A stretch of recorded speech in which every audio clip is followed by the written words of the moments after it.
ఇంటి మరి సంగతులు ఎలా ఉన్నారు? అందరూ బాగున్నారా? Welcome back to happy home vlogs. Today recipe ఎన్నో ఆరోగ్య ప్రయోజనాలు ఉండి సంవత్సరం పాటు నిల్వ ఉండే మామిడల్లం పచ్చడి. చాలా టేస్టీగా ఉంటుంది, అలాగే హెల్త్కి కూడా చాలా మంచిది. జలుబు, దగ్గు, అజీర్తి, సైనసైటిస్ ఇట్లాంటివి అన్నిటినీ తగ్గిస్తుంది మామిడల్లం పచ్చడి. ఈ మామిడల్లం చూడటానికి కూడా చాలా డిఫరెంట్గా ఉంటుంది. కొంచెం గిల్లామంటే మామిడికాయ స్మెల్ వస్తుంది, పచ్చి మామిడికాయ లాగా.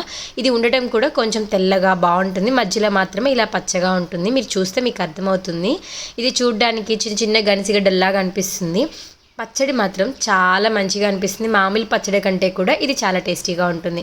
ఇవి దొరికినప్పుడు తీసుకొచ్చుకొని ఇలా పచ్చడి పెట్టుకొని చూడండి, చాలా బాగుంటుంది. పీల్ చేస్తే మొత్తం ఇలా తెల్లగా ఉంటుంది.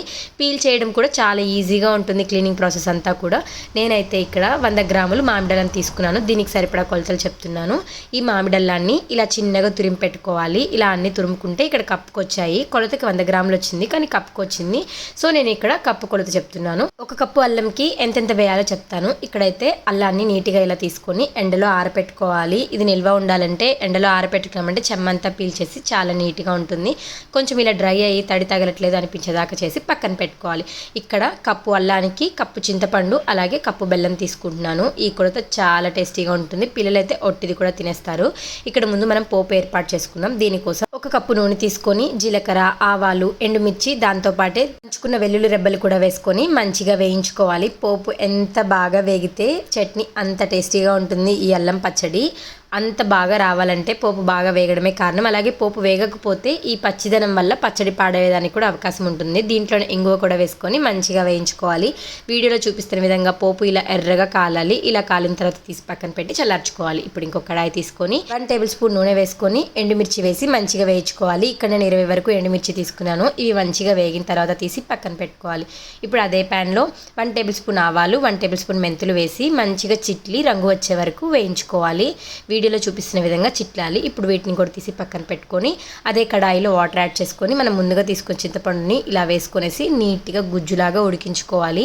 ఇది ఉడకడానికి కొంచెం టైం పడుతుంది. బాగా ఉడికించుకోవాలి. దీన్ని నీరంతా ఎగిరిపోయి గుజ్జు మాత్రమే వస్తుంది అనేంత వరకు ఉడికించుకోవాలి. బాగా చిక్కపడాలి, ఎక్కడ వాటర్ అనేది కనిపించకూడదు.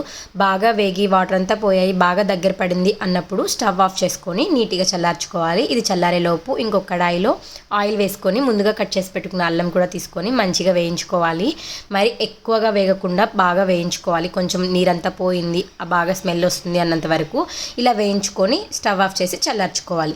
ఇది కూడా చల్లారేలోపు మనం ముందుగా వేయించుకున్నాం కదా మిర్చి, అవన్నీ కలిపి మిక్సీ పట్టుకోవాలి. ఇది ఒకసారి మిక్సీ పట్టుకొని దీంట్లోనే ఇంకొంచెం ఉప్పు కూడా యాడ్ చేసుకొని మళ్ళీ మిక్సీ పట్టుకోవాలి. ఇలా మధ్యలో మధ్యలో వేసుకోవడం వల్ల టేస్ట్ ఇంకా బాగుంటుంది. ఈ ఉప్పు కూడా మంచిగా మెదిగిన తర్వాత మనం ముందుగా తీసి పెట్టుకున్న గుజ్జు ఉంది కదా, చింతపండు గుజ్జు, అది కూడా వేసుకొని నీట్గా మిక్సీ పట్టుకోవాలి. ఇది కూడా బాగా మిక్సీ అయిన తర్వాత దీంట్లోనే బెల్లం కూడా వేసుకోవాలి. అంతా కలిపేసేదానికంటే కూడా ఇలా వేసుకోవడం వల్ల చాలా టేస్టీగా ఉంటుంది, బాగా కలుస్తుంది కూడా.